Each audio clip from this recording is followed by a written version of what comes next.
में जो हमारा चैप्टर नंबर 4 है सारणिक से 8 नंबर का इम्पोर्टेंट क्वेश्चन हम सॉल्व करेंगे। देखो ये क्वेश्चन आपका हर बार 8 मार्क्स में पूछा जाता है। अगर आपको लगता हो कि मैथ्स में हमें पास होने में मतलब तकलीफ़ लग रही हो कि कैसे पास होंगे, तो आपको जो क्वेश्चन नंबर आपका 7 और 8 और 9 है, इन तीनों को आप तैयार कर लीजिए, क्योंकि तीनों आपके क्या है 8 मार्क्स में पूछे जाते हैं।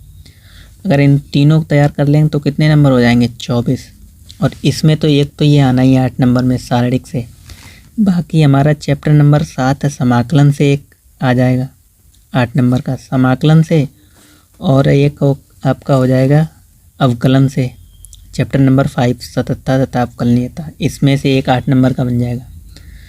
तो अगर इन तीनों कर लेते हैं तो 24 नंबर हो जाएंगे, और 5-5 नंबर वाले कर लेंगे तो कम से कम 33 हमें पास होने के लिए चाहिए होते हैं। 23 या 33 जो भी कुछ हो 33, तो 5-5 नंबर वाले समाकलन के आप तैयार कर लेंगे कुछ। तो सबसे पहले बड़े नंबर को फोकस करो, यानी 8 नंबर वाले हमें तैयार करने हैं।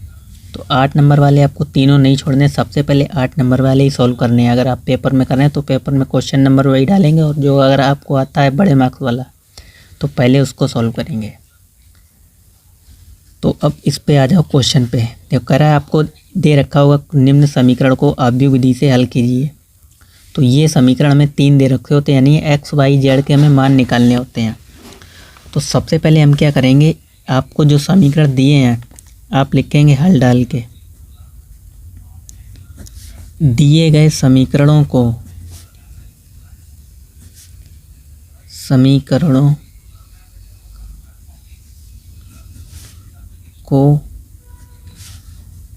आव्यूह रूप में लिखने पर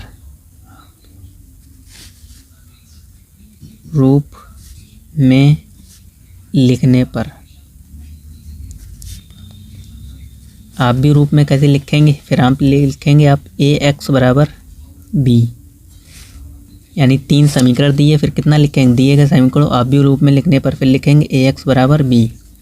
एक ही जगह पे आपको क्या लिखना है, एक सारणिक आपको बनानी है, यानी आव्यूह बनाना है। ठीक, इसको a बराबर लिखेंगे। a की इसमें क्या लिखना है, x का जो गुणांक है, x का गुणांक क्या है, कुछ भी नहीं, यानी x का कोई आगे नंबर नहीं लिखा है तो क्या है 1। ठीक, y का गुणांक यहाँ पे भी 1, और z का गुणांक यहाँ पे भी 1। ऐसे ही यहाँ पे x का गुणांक 1, यहाँ पे y का गुणांक माइनस का 1। सिर्फ 1 नहीं लिखेंगे क्योंकि यहाँ पे माइनस लगा हो, माइनस सहित लेंगे। यहाँ पे 1, यहाँ पे x का गुणांक 2, यहाँ पे y का गुणांक 1, और यहाँ पे z का गुणांक माइनस का 1। ठीक, तो ये a में हो गया। फिर x में लिखेंगे x बराबर, x में लिखेंगे ये आपके किस फॉर्म में चल रहा है x y z में, तो यहाँ पे आ जाएगा x y z। अगर आपको दे रखा हो a b c, तब आप यहाँ पे क्या लिखेंगे a b c। ठीक, इधर हो जाएगा ये b बराबर 6, 2 और 1। इतना तो यहाँ तक सबको समझ में आएगा, यहाँ तक हमारी कोई कैलकुलेशन नहीं है, सिर्फ हमें इस तरीके से लिखना है। अब आती है कैलकुलेशन की बात। अब आप निकालेंगे इस आव्यूह का सारणिक कैसे निकालते हैं, सारणिक को डबल लाइन के अंदर लिखते हैं, इसको सारणिक बोलते हैं। अगर इसका सारणिक निकालने पर 0 आ गया तो इसका हम x y z के मान नहीं निकलेंगे, अगर 0 नहीं आता तभी x y z के मान निकलेंगे। तो सारणिक कैसे निकालते हैं, पहली रो ये है और ये पहला कॉलम है, यानी ऐसे वाले को हम क्या बोलते हैं रो, और ये ऐसी है तो इसको क्या बोलते हैं कॉलम। इतना तो आपको मालूम ही होगा। तो पहली रो और पहली कॉलम को आप छुपाओ, और यहाँ से 1 से मल्टीप्लाई करना है आपको। 1 से मल्टीप्लाई करेंगे, पहली रो और पहली कॉलम को छुपाएंगे तो ये चारों बचेंगे। फिर इस चारों में भी आपको इसका गुणा इसके साथ करना है, तो -1 का गुणा -1 के साथ करेंगे तो प्लस का 1। फिर घटाएंगे माइनस से, फिर इन दोनों का आपस में गुणा करना है, फिर 1। ठीक, फिर यहाँ पे आएगा माइनस के 1। अच्छा, ये 1 कहाँ से लिख रहे हैं, ये 1 हमने ये वाला लिखा है और फिर ये वाला लिखा है। आप बोलेंगे सर माइनस कैसे आ गया, फिर यहाँ पे भी लगाना चाहिए। तो इसके आव्यूह के चिन्ह होते हैं, यहाँ पे प्लस आएगा, यहाँ पे माइनस और यहाँ पे प्लस, इतना आप ध्यान रखना। ठीक, फिर पहली रो और दूसरा कॉलम इन दोनों को छुपाओ, तो क्या बचेगा, एक तो ये बचेगा 1 1 और ये बचेगा, तो इन दोनों का आपस में मल्टीप्लाई 1 का गुणा है 1 के साथ, तो माइनस के 1, फिर माइनस ये वाला अपने साथ अपनी तरफ से हम माइनस करते हैं, फिर 2 एकम 2, फिर +1 प्लस ये वाला लगा है, ठीक, और 1 हमने ये वाला लिखा है, फिर इसको छुपाओ इसको छुपाओ, इसकी गुणा इसके साथ माइनस इसकी गुणा इसके साथ 2, तो 2 एकम 2, माइनस के 2 और माइनस माइनस प्लस के 2, ठीक। अब इतना तो आप सॉल्व कर ही लेंगे। देखो 1 में से 1 0 और 0 का मल्टीप्लाई किसी के साथ करो तो 0, माइनस के 3, माइनस का 1, माइनस का 2, माइनस के 3 और माइनस का 3 का गुणा करेंगे माइनस के 1 के साथ, तो प्लस के 3, प्लस 2 और 1 3, 3 एकम 3, यानी ये हमारा कितना आ जाएगा 6। सारणिक ए, इंग्लिश में बोलते हैं डिटर्मिनेंट। तो लिखेंगे यहाँ सारणिक, या लिख लो डिटर्मिनेंट ए नॉट इक्वल, मतलब 0 के बराबर नहीं है, 0 के बराबर नहीं है, अतः ए इन्वर्स का अस्तित्व है, अस्तित्व है। ए इन्वर्स का मतलब होता है वही एक्स वाई जेड के मान हम निकालने जा रहे हैं, ठीक। अब इतना लिखने के बाद आपको डिटर्मिनेंट निकालना है। अब फिर आपको क्या करना है, ए इन्वर्स का अस्तित्व है, ठीक। अब आप निकालेंगे इसके सहगुणनखंड। अब डिटर्मिनेंट ए यानी सारणिक ए के सहगुणनखंड, देखो यही इम्पोर्टेंट है, ये जो हम निकालने जा रहे हैं सहगुणनखंड, इसी में आपको ध्यान रखना है कैलकुलेशन करते वक्त, क्योंकि एक भी माइनस और प्लस का गलती हुआ तो सारा क्वेश्चन आपका गलत हो जाएगा। इसमें आप लिखेंगे A11, A21 नहीं, A11, फिर A12, फिर A13, ऐसे पढ़ लो, फिर A21, A22, A23, फिर A24, यहाँ पे आ जाए 31, फिर A32, A33। अब जो हम बता रहे हैं वो आप ध्यान से सुनिए।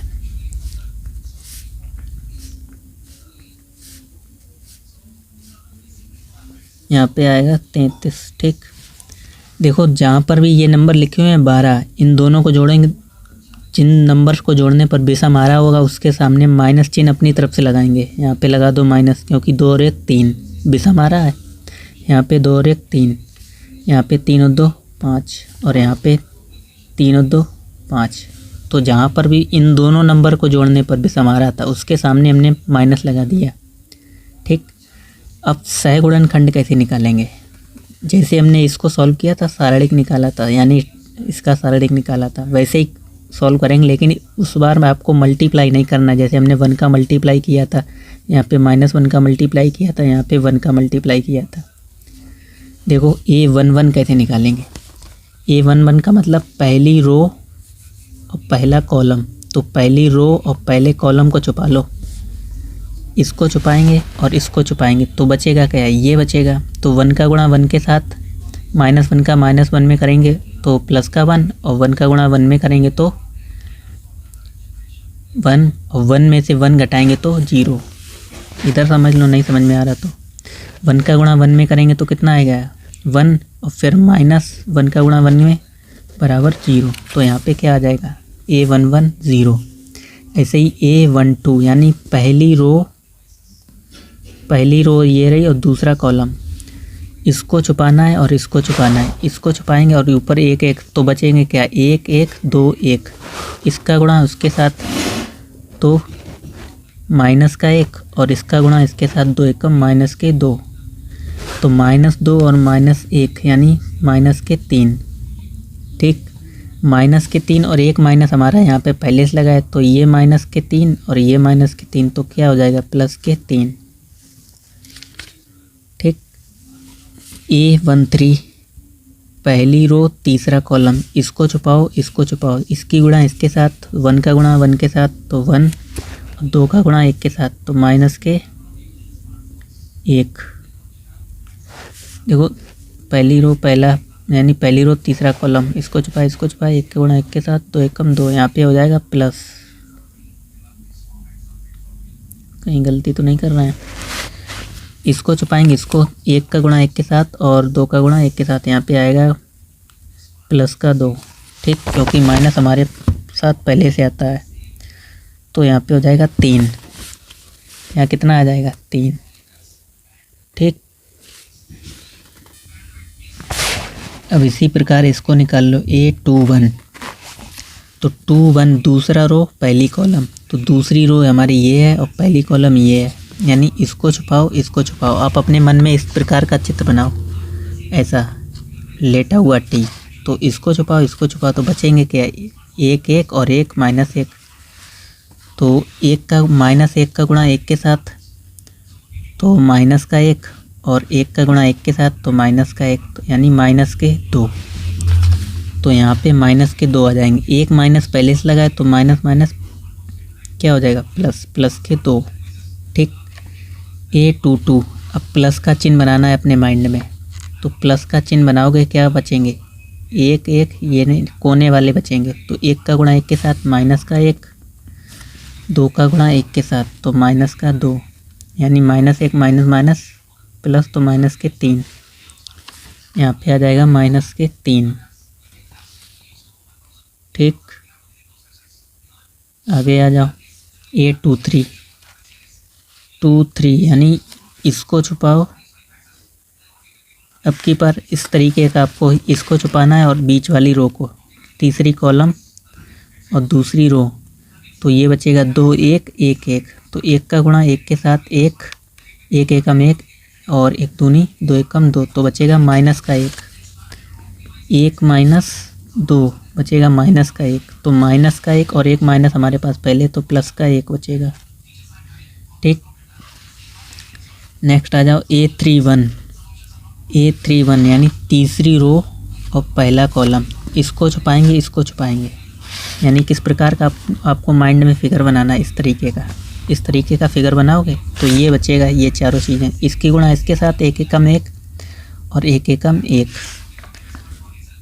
तो 1 माइनस ये बचा था आपका 1 एकम 1 1 एकम 1, तो माइनस का 1 और यहाँ पे प्लस का 1, यानी ये 2 हो जाएंगे। यहाँ पे आ जाएगा कितना, A31 2, A32 इसको छुपाएंगे और इसको छुपाएंगे, तो 1 का गुणा 1 के साथ और 1 का गुणा 1 के साथ 1 -1 0, ठीक। 0 पे माइनस या प्लस कोई भी काम नहीं करता, यानी 0 अपने आप में 0 ही रहता है, तो यहाँ पर प्लस ही हो जाएगा, ठीक। तो यहाँ पे माइनस लिखो तो भी कोई ज़रूरी नहीं है। A33 तीसरी रो तीसरा कॉलम, इसको छुपाओ और इसको छुपाओ, तो बचेंगे क्या, यही 1 2 3 4, तो 1 का गुणा 1 के साथ माइनस के 1 और 1 का गुणा 1 के साथ तो माइनस का 1 -1 तो बराबर माइनस के 2, तो माइनस के 2 यहाँ पे आ जाएंगे। तो अब हम इसको लिख लेंगे एक सारणिक में,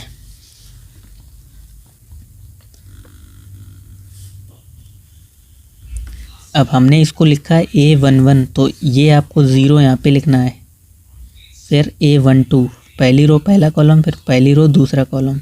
आप ऐसे नहीं लिखेंगे 0 3 3 0 3 3, ऐसे नहीं लिखना, 0 3 और 3, पहली रो पहला कॉलम, पहली रो दूसरा कॉलम और पहली रो तीसरा कॉलम। फिर इसको लिखेंगे 2 -3 1 2 0 -2 2 0 -2, ठीक। इतना निकल आया। फिर इस एक चीज़ और निकालनी पड़ती है जिसको बोलते हैं एडजॉइंट ए, इसको शॉर्ट में लिखते हैं ADJ-A, ठीक। तो एडजॉइंट ए मतलब इसका हमें ट्रांसपोज कर देना होता है, जो हमने सैगुणनखंड निकाला इसका, तो इसका ट्रांसपोज मतलब परिवर्त कर देंगे। इसी का परिवर्त मतलब क्या होता है, जो रो लिखी है इस रो को कॉलम बना दो, तो 0 3 3 2 -3 1 और 2 0 -2, ठीक। Adjoint A. अब निकालेंगे क्या, ए इनवर्स बराबर होता है एडजॉइंट ए अपॉन सारणिक ए। तो ए इनवर्स कैसे निकलेगा, एडजॉइंट ए हमने ये निकाला है, लिख लो ये सारणिक।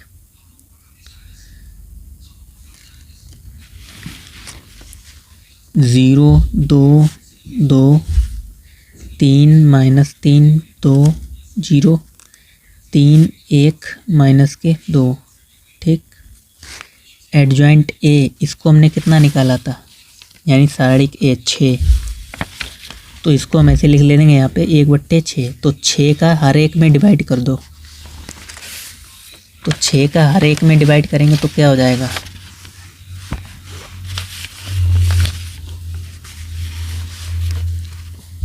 1/6, यानी देखो 0 में 6 का डिवाइड करोगे तो 0 ही आना है। ऐसे ही 2 में 6 से डिवाइड करो, 2 में 6 से डिवाइड करो, इस 3 में 6 से डिवाइड करो, इस -3 में 6 से डिवाइड करो और 0 में 6 से डिवाइड करो। ऐसे ही 3 में 6 से डिवाइड करो, 1 में 6 से, -2 में 6 से। ठीक, इसको थोड़ा बढ़ा लो। देखो ये हो जाएगा 1 2 1 कम 2 2 3 6, 2 1 कम 2 2 3 6, 3 1 कम 3 3 दूनी 6, 3 1 कम 3 3 दूनी 6। ये तो 0 ही हो जाएगा। 3 1 कम 3 3 दूनी 6 और 1/6 और 2 1 कम 2 2 3 6। यानी जो हमारी सारणिक आएगी वो कौन सी आएगी, आप भी 0 1/3 1/3 1/2 -1/2 0 1/2 1/6 -1/3। ये हमारा क्या आ गया, adjoint A, sorry A inverse, क्योंकि हमने इसी को तो लिखा था ए इनवर्स बराबर एडजॉइंट ए अपॉन सारणिक ए। तो ये हमारा जो निकल के आई है, ये हमारा क्या निकल के आया, ए इनवर्स। अब लास्ट स्टेप बची है जिसमें आपका आंसर आ जाना है। नाउ अब लिखेंगे, अब x बराबर ए इनवर्स v।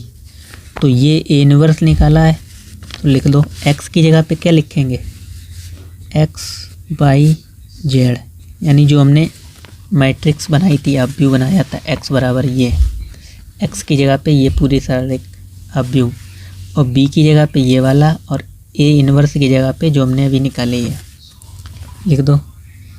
ए की जगह पे ये वाली 0 1/3 1/3 1/2 -1/2 0 1/2 1/6 -1/3।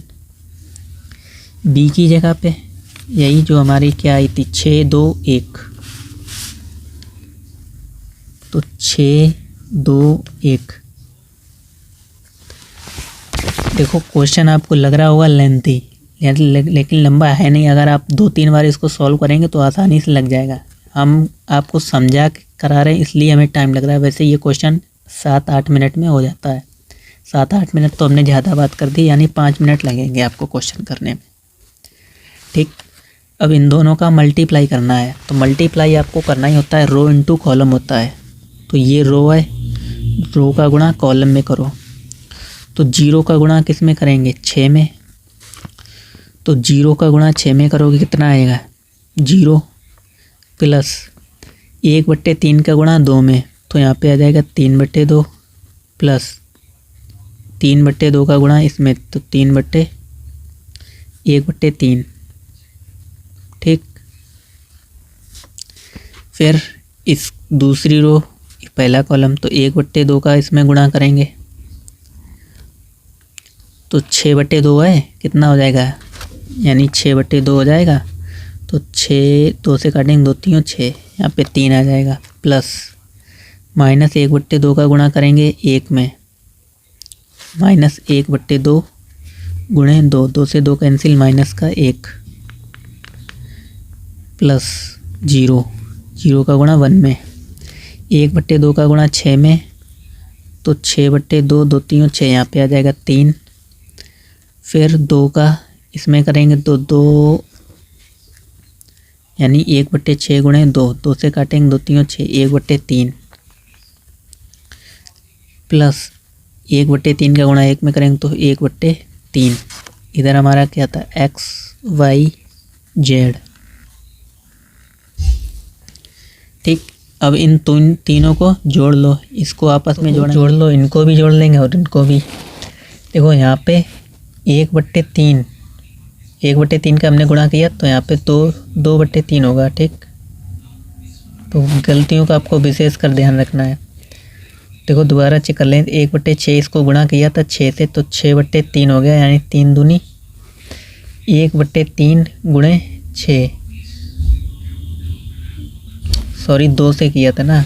पहली रो इसका इसमें होगा और इसका इसमें होगा, इसका इसमें होगा, तो 2/3 सही है। 1/3 का 1 में, ठीक 1/3।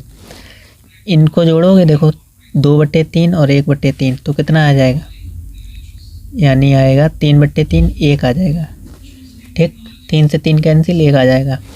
इनको जोड़ लो, 3 में से 1 घटाओगे कितना बचेगा, 2। ठीक, और आ जाओ 3 + 1/3, और यहाँ पे देखो क्या चल रहा था, माइनस चल रहा था, माइनस के 1/3, -1/3, तो यहाँ पे माइनस लगा हुआ है, तो यहाँ पे आ जाएगा माइनस का 1/3। तो माइनस का 1/3 प्लस का 1/3 कैंसिल, सिर्फ बचेगा 3। तो आपके एक्स वाई जेड के जो मान आ जाएंगे, एक्स वाई जेड, एक्स बराबर 1, वाई बराबर 2 और जेड बराबर 3, ये आपका फाइनल आंसर हो जाएगा। ठीक,